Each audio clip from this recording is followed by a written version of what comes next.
E-voting system. What does it mean? Or we can call it as online voting.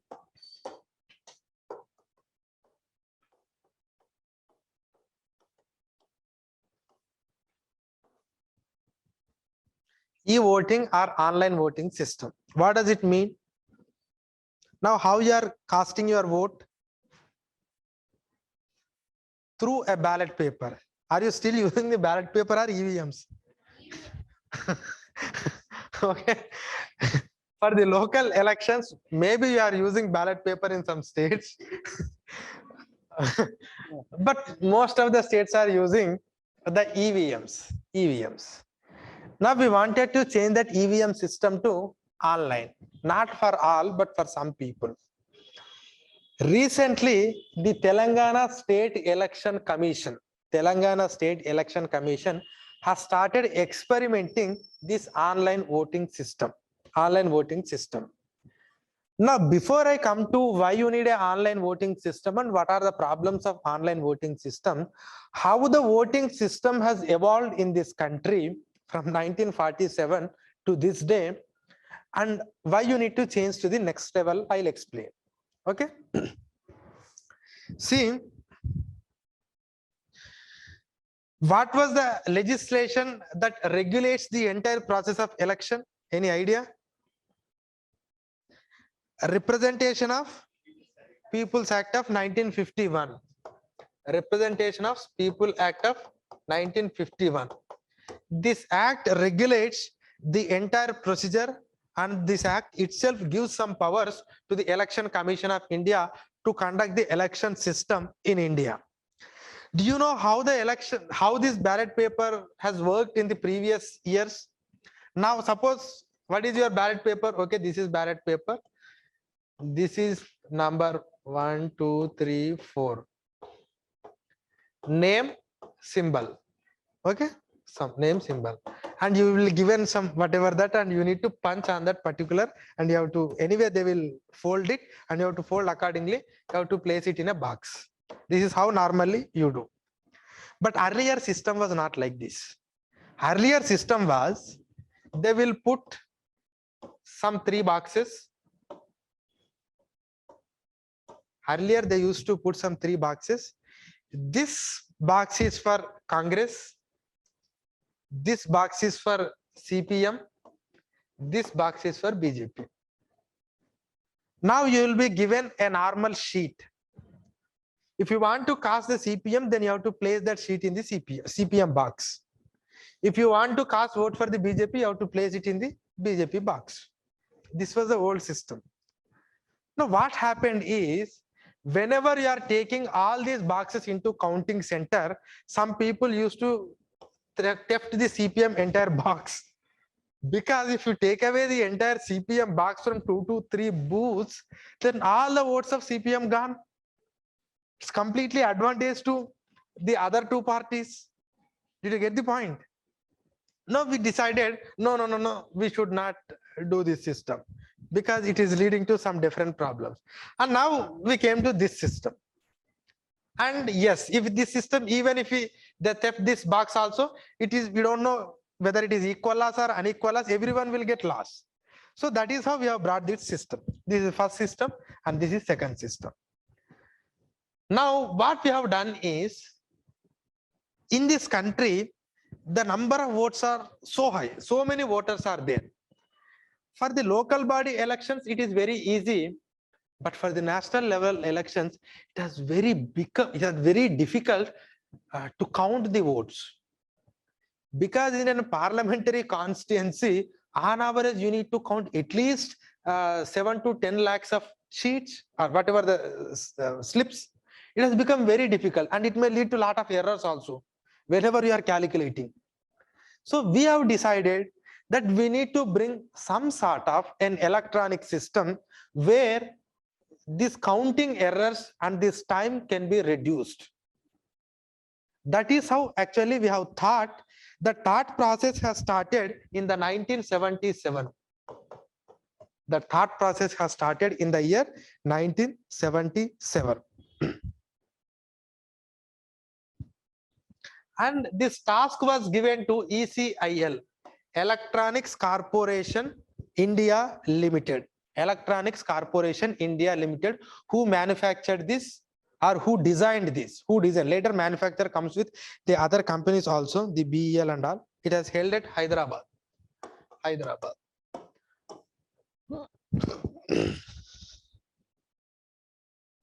1979 prototype developed, and in the 1980 the demonstration, they have done the demonstration. They have done the demonstration. And what was the technology used in these EVMs? It's a simple calculator technology, not more than that. It's a simple calculator technology. It is having a machine. It is having a machine. Now, if you press, this will be stored in a memory. Likewise, how many times this was pressed, like that will be in memory, and all the things will be calculated, and finally it will give the result. Did anyone is from engineering background? Anyone is from engineering background? No one is. If you are from engineering background, for computer science and electronic students, there is a some microprocessing units are there. That was a separate subject. It's a very simple program. Simple program. Even a normal BTech students can also do this. A simple program. But the thing is, if you're able to protect this device from unwarranted elements, this technology is so successful. But if you allow someone to touch this device, then it will be disastrous. Everyone knows this. That is the reason why how we have protected the earlier ballot box. Likewise, we are protecting the EVMs. And this EVM is not having any extra interconnective facility. That means it cannot communicate with outside devices. It can, suppose normal electronic devices can communicate with other devices through an internet or through some cable, but no such cable, no such internet activity is not accepted to this. And that too, these devices are protected like how your EVM box are protected. Why I am giving this explanation is you will understand, because some opposition parties are claiming that something mischief can be happened through these EVMs. But anyhow, in the 1980s, when it was demonstrated, in the 1982 elections, it was used. You know, first time where it was used? In Kerala, it was used. Paravur in Ernakulam districts, if I am correct. So Paravur in Ernakulam districts, it was used in 1982. So what happened in this election is, I don't know the party, but some person has lost the election because he got less votes. Now that person went to the High Court.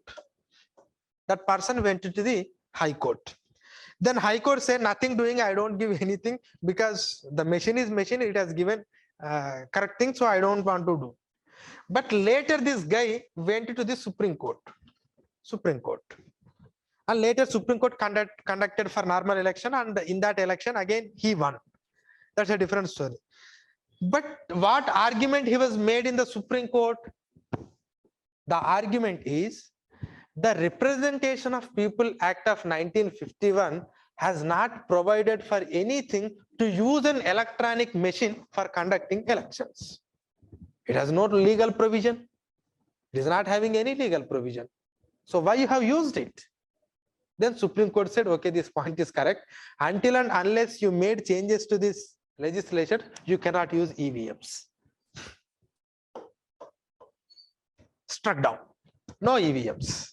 In the 1982 after. Now after that, a lot of deliberations happened. Among different political parties, and think about 1980s. So no one is convinced, and it has become so tedious to convince the political parties. But finally, in the 1989, we have successfully amended this Representation of People Act 1951 to bring changes to the this act to add the provision of EVMs, electronic voting machines. 1989.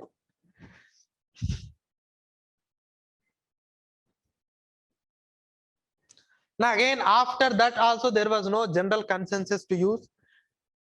And meanwhile, in some states they have used in the 1989, in the 1998 they have used, and after that they have used in many by-elections. They have used in some state elections also. But finally, it has used at the national level in the year 2004. In the year 2004 general elections, it was used. In the year 2004, in the general elections, it was used. After that, 2004, there was a demand again raised. See, we don't know. We are casting for a particular. We are casting our vote for a particular party. But here, that I think after pressing that, you will get a red bulb here. But the voter don't know whether the casted vote is casted for a particular party or not. We don't know. Are saying simply I press the button and there was a red light, and I don't know, because just because it has written, see, it has written some Sujita belong to some political party, let it be communist. I don't know whether you are from communist or not. I don't know. Just, and here I have pressed it. There is a red bulb on this CPI, but I don't know whether that vote is really cast, because you can do any process inside. It's a technology.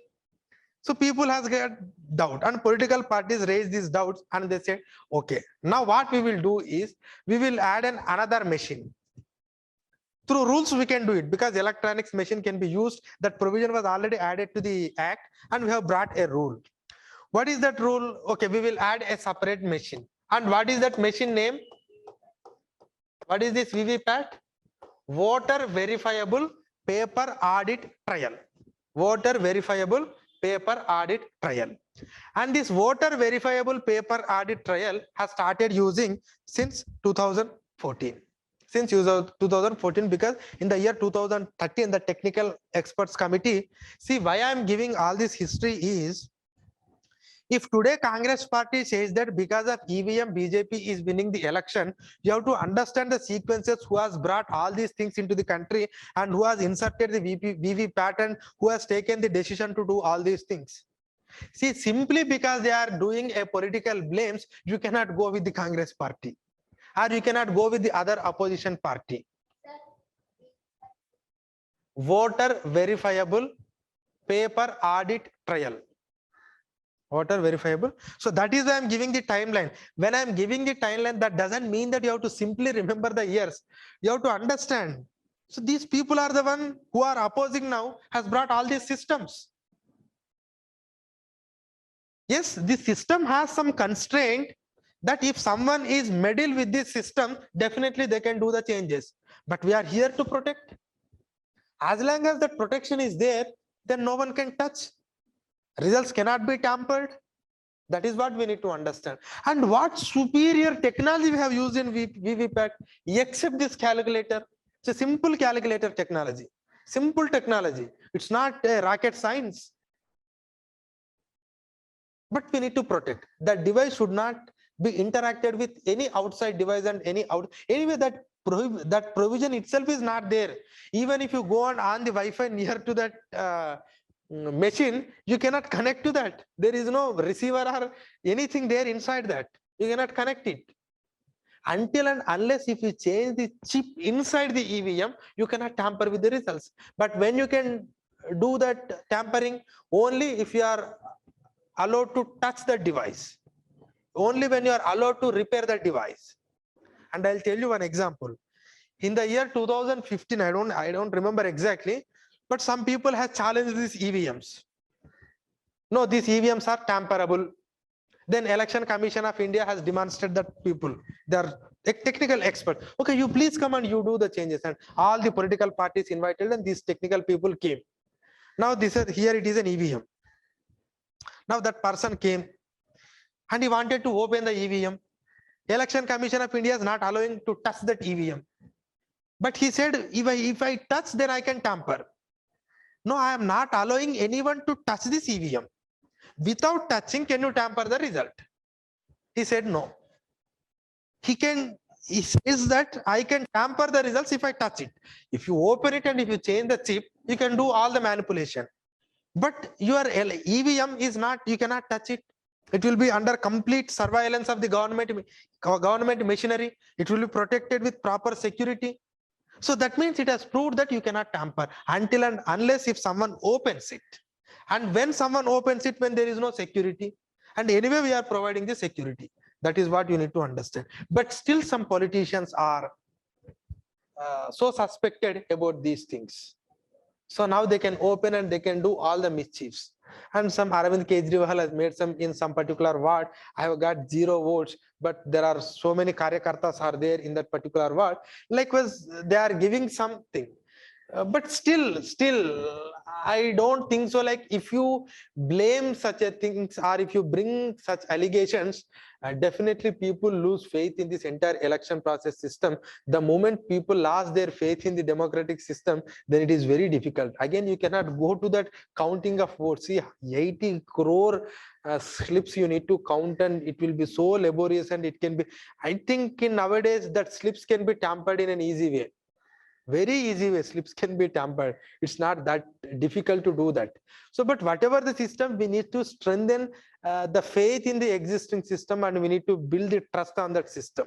That is what you need to do. You cannot say like, see, immediately the election results come. Earlier we used to say it was rigging, but now you are saying it's a tampering. Tomorrow, if you bring another election, they will say one more reason. See, if you have some concerns to a particular political party, you can say these people have got votes just by distributing the liquor or just by distributing the money. You can allege it in that manner, but simply you cannot say that this person has tampered the EVM. Now you cannot give such views to the public that elections can be tampered. And once the people strongly believes that elections can be tampered, then no one will be interested in casting the vote. Even if I cast the vote, what is the use? Anyway, they will change the entire results. So that system we should not build up. That is what entire administrative system must do. Maybe you have defeated, you have some concern. Political parties may do all the mischiefs in this campaigning and all. You have to expose that. But don't try to reduce or don't try to build the mistrust on the entire process itself. That is something wrong. But anyhow, VVPAT system we have introduced. And what will happen in VVPAT? In VVPAT, the moment once you cast the vote, anyway, you will get a slip. And you can see that slip for at least 5 seconds.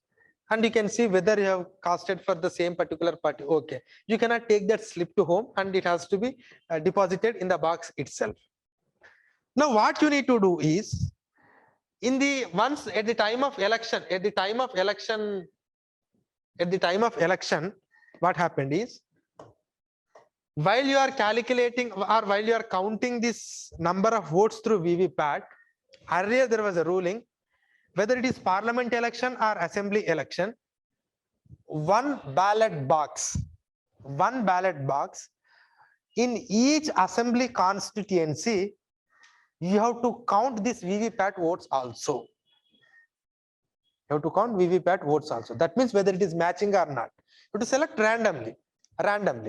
If there is a huge gap between the VVPAT result and the EVM result, then election commission will take some decision.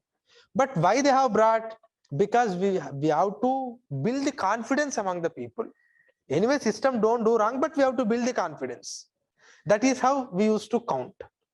Suppose if it is parliament election, under one parliamentary constituency, there are on average 6 to 7 assembly constituencies are there. And 6 to 7 boxes you need to count, so that it builds the confidence. Later, someone went to the Supreme Court. No, this one box is not sufficient. You have to count 5 boxes. Supreme Court has given a ruling of, okay, you have to count 5 boxes. But I don't know whether that 5 boxes has implemented it or not. The ECI has to take a decision because government has given a ruling. Now, see, whether it is the earlier ballot box system or a new ballot box system or an EVM system, it has only simplified the administrative process. It does not encourage the people to cast the vote. These measures, whatever we have taken, it is only to simplify the administrative process, because administrative process has become so simple. But even after EVMs and others, Now the people are not reluctant to vote. That too, if you see urban areas, hardly the voting percentage is 40%. I don't know in Kerala, but in rural areas, people generally cast the vote. But in urban area, anyway, that day is holiday, they are going for vacation. So now how you need to really allow the people to cast the vote? Now, the proposal has come, we need to introduce an online voting system or a e-voting system. That means people must be given a choice to cast their vote from wherever they are. From wherever they are. Suppose you are in Trivandrum, but your vote in Kollam, you have an opportunity, or you must have a facility. Why you are smiling? You are from Kollam. Okay, anyhow. So you must have an opportunity to cast the vote from this particular place. For that, what you need to do? So there must be an online facility. Must be an online facility. Again, the question comes, what about the security? See, always the security is a big problem. But in my point of view, even security is not a problem, but the trust is the big problem. And the opposition parties are always there to blame the entire process. But the election commission has decided, the state election commission has decided, here a system, and here you are having a digital, whatever the mobile or digital device, and here from the software they will send a vote to you, and they will send only one vote for one Aadhaar, one vote for one Aadhaar, and it has to have a double layer protection system. That means before you utilize that vote, double layer protection must be there. What is the double layer? Either it must be your fingerprint and your SMS to your registered mobile number, or otherwise it is your fingerprint and also your face recognition, like whatever it may be, it must have a double layer protection. That means once you verify that this Aadhaar number vote I have received and it is me, once you recognized only, then you can use it. Once you recognize me, then only you can use it, otherwise you can't use it. But if I say immediately, some people ask, okay, this can be manipulated, in that way it can be manipulated, but anyhow it can be manipulated. But what we need to do is, we need to build an enough protection system so that manipulations cannot be possible. In that way you need to do. That is what the present status of this particular thing. Okay, a double layer protection electronic voting system is going to be introduced, but anyhow it will take another 10 to 15 years compulsory. But at that point of time they are going to do. But the main thing is, it will make the process simpler, and also it will attract the more voters to vote, or to participate in the election process. Now what are the existing modes of casting of vote? You need to understand. Does it really everyone compulsory has to go to the polling booth and cast the vote, or is there any other provisions are there in the Representation of People Act? I'll tell you, and after that I'll link it with this. Okay. Now, how many type of voters are there in India today? 3 type of voters are there.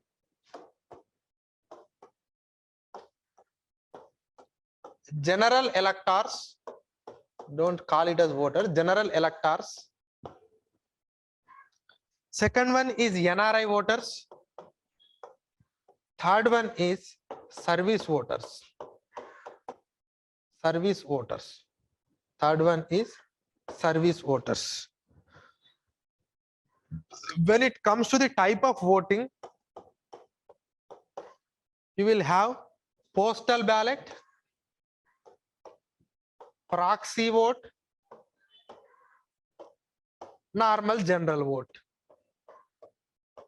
These are type of votes, these are type of voters. See, general electors means like you and me, where we are residing in a particular constituency or in that particular state. On the polling day, we will go to that particular polling booth, whichever is allotted for us, and we will take the slip and whatever the ink they will add to your finger or nail, and then you will go and cast the vote and you will come back. This is general voter, a general vote. General voter, general elector or general vote. Now NRI. So how NRI has to cast the vote? From where he will cast the vote? NRI. He is a resident of India. Sorry, he is a citizen of India, but temporarily he is not residing in India. He is residing somewhere. How he has to cast the vote? He has to come. He has to come. He has to physically come to India, and whatever the address that was mentioned in his passport, and in that address he has to register as a voter. Suppose if he is already registered as a voter, then he has to come to that location and he has to cast the vote. Okay. So suppose in your passport you are living in UAE and your passport mentioned the address of Pathanamthitta. Then you have to physically come to Pathanamthitta and you have to register as a voter. If you don't register as a voter, you have to register first. After that you can cast. This is for NRIs. Now service voters. Service voter means those people who are in armed forces, central police forces, or otherwise the people who are posted at diplomatic missions, are the people who are participating in the election duty. These are all service voters. That means on the election day, they don't available on that particular booth. They are in emergency service. They have to be in that service. A military person cannot come to their village to cast that vote. Then who will protect the border? And an ambassador of America cannot come directly to India to cast the vote. Who has to take care? And some people has to work for the election duty. And you are a public representative, you have to work in some other area. How can you cast the vote on that day? So some persons are there who may not available, those who are in emergency service on that day. For that, they have to exercise these two options, postal ballot and proxy vote. I'll tell you what is this postal ballot and what is proxy vote. Postal ballot means the Election Commission of India will electronically send a ballot paper to you. Electronically they will send. That means through mail. If you give mail, they will send. You have to download that and you have to cast the vote and you have to fold it and you have to send it to the returning officer in post, or you have to give in physical. Physical in the sense, physical who will give? The people who are in the election duty, they may surrender in physical, because they will give some time. In within these many days, you have to give. They may go physical, but anyway, army people, they cannot come physically, so they will give it in the post. So postal ballot means the vote will be, the ballot paper will be sent through an electronic mode. You have to again resend it in a postal ballot. And all the people who are in election duty has to use to postal ballot vote. But when it comes to the armed forces, central armed forces, central police forces, or diplomatic mission, again they can use the benefit of postal ballot or proxy vote. Anyway, you understood postal ballot. Proxy vote means, anyway, I am in armed forces, I may not be available for next 15 or 20 years because I have to be in service. So I may not cast my general vote in the next 3 to 4 elections. So what I have to do is I have to appoint a proxy. So on behalf of me, my proxy will cast the vote. Either it may be my wife, or it may be my mother, or it may be my father. And this proxy can continue for any amount of time as long as you change, and you can change the proxy at any point of time. For that, you have to give some declarations and all. So on behalf of you, your proxy will cast the vote. So now you have the postal ballot, you have the proxy vote, you have the general vote, but you don't have this electronic vote. That means online vote or e-vote. Again, you have to bring a new system, and you have to need some changes, because now the vote is not happening at the postal booth level, but it is happening somewhere. But the only thing this entire process requires is proper security facilities, because here the communication technology involves in e-voting process, because in EVM there is no communication, and it must have some layers of protection. And moreover, the confidence and trust is very, very, very important. It's not the technology matters, it's only the trust matters. And before that, you have to do a lot of demonstration, so that at least we can democratize the election process. We always think that Election process is to bring the democracy, but unfortunately, when everyone is not participating in the election process, how can you say that it will bring the democracy? So you have to democratize. Everyone must be given an opportunity to use this entire election process. And recently it was used in America, and Trump started claiming that some mischief has happened and all the people went to that whatever the Capitol building, and they have do all sort of assets. But if a capitalistic country or a country which we see as a mother of all the technological invention and all, if they behave like this, then it is very difficult for entire country to believe. Anyhow, the Trump may not succeed in that entire process, but we should not do that, at least in India. And as a responsible citizens and responsible civil servants you are going to become, so you must believe that if you have, even the political parties should understand, if you have something problem with the political party, you can do all sort of allegations, but you are not supposed to bring some sort of distrust on the system, because tomorrow you are going to be in this system. Today you may lose, tomorrow you may win. Then people, they also don't believe you. So that is what the trust and faith is the most important thing. Not that we are technologically incapable, not that we cannot demonstrate the technology. It's all consultation, convincing, bringing the trust. This is most important aspect. I hope you understood this e-voting or online voting. And when it comes to this entire counting of VVPAT, actually now the Supreme Court has given a verdict that fine, no, but opposition parties want 50%. That means 50% of the VVPAT in a constituency must be counted physical. Then Supreme Court nothing do, it's not possible. 50% means again it is something like an old process, because we need to bring the trust. For that we will take random samples and we will do that. Okay. I hope I have given enough information on this e-voting system, perhaps, and I haven't entered into the other aspect of the election, only confined myself to this voting and ballot. Okay.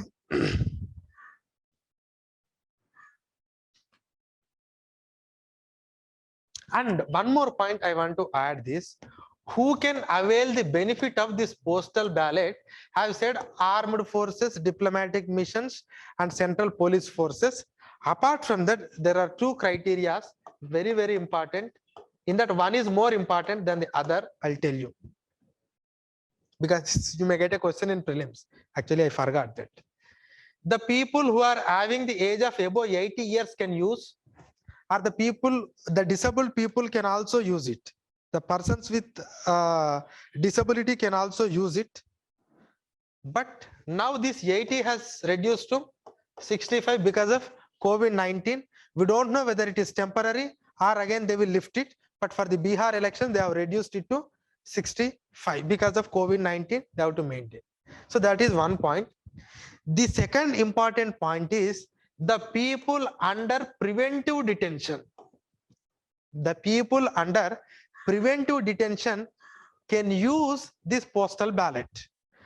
And what is this preventive detention? Tell me. What is this preventive detention? Under which article this preventive detention is? 20? 20 or 22? 22.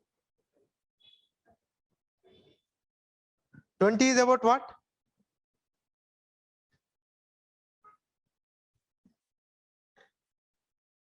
$20 is about what?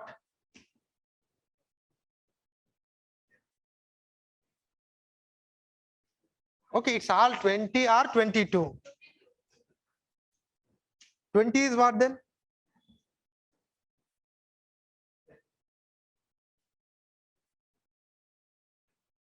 $20 is what and 22 is what?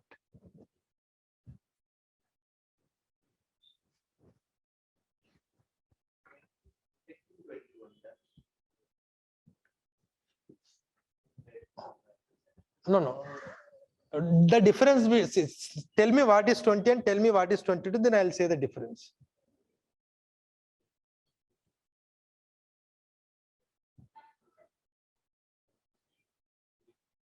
Protection in case of arrest.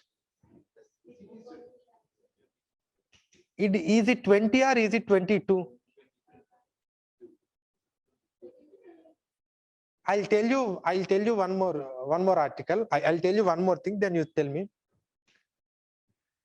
Protection after conviction, protection at the time of arrest. That means if you are convicted, you have to be given the sentence according to the law. You cannot be punished for more than 2 times. Like these protections are there. That is what? That is which article? It is 20. Then what is 20? Then what is 22? Double jeopardy and all comes under what? 20. Then what is 22? At the time of arrest, you are having the protection. That means you should not be arrested without a proper reason. If they are arrested, you have to say the reason. And within 24 hours, you have to be in front of magistrate. But apart from that, you cannot give all these benefits to the person who is arrested under preventive detention. Don't confuse. Okay. So now. Okay. Anyway, this preventive detention, those who are under preventive detention, that means they haven't committed any crime, but the system or the police believes that you may commit a crime. In future, you may commit a crime. With an anticipation of the crime may happen, they will arrest you. You haven't done anything wrong, but still you have some protections. I am not getting into that. You cannot be under system for more than 3 months. After 3 months, there has to be a high court sitting. High court judges committee has to sit and they have to decide. And meanwhile, you have to have a lawyer. These are all there, but I'm not getting into that. But anyway, if you are in preventive detention, you can use the postal ballot. You can use the postal ballot. But one thing, convicts and under trials, convicts under trials cannot vote. Convicts under trials cannot vote. What is the meaning of this under trial and what is the meaning of convicts and what is the difference? Convicts are proved by the court and sentence is awarded. Then under trials means the trial is going on. But still they are under judicial custody. If you are given bail, they are accused but not convicted, but still they are under judicial custody or police custody. We call them under trials. If they are given on bail and if they are outside, they can cast the vote. But as long as if they are in the custody of judiciary, that means in jails, they are under trials. So under trials and convicts are not given voting rights. But there is a demand that these under trial must be given voting right because their accusers has not proved, their guilty has not proved. Okay, anyway, these people, if you don't want criminal to participate in the election, that we can understand. But nothing has proved against these people. Why you are depriving these people's right? Is it clear? But people under preventive detention may cast the vote, use the preventive detention. Okay, tomorrow you may get a prelims question. That is why I am giving the clarity.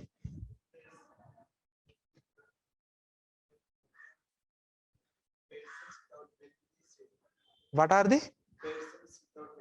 Without? When it comes to mentally stable also, we are not giving. It's not. Okay.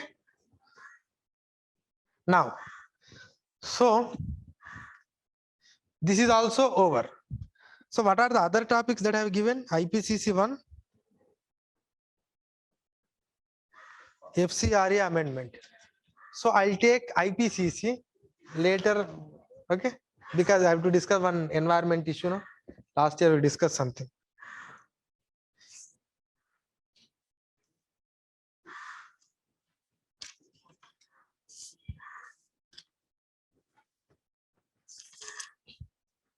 See, Amrita IAS Academy.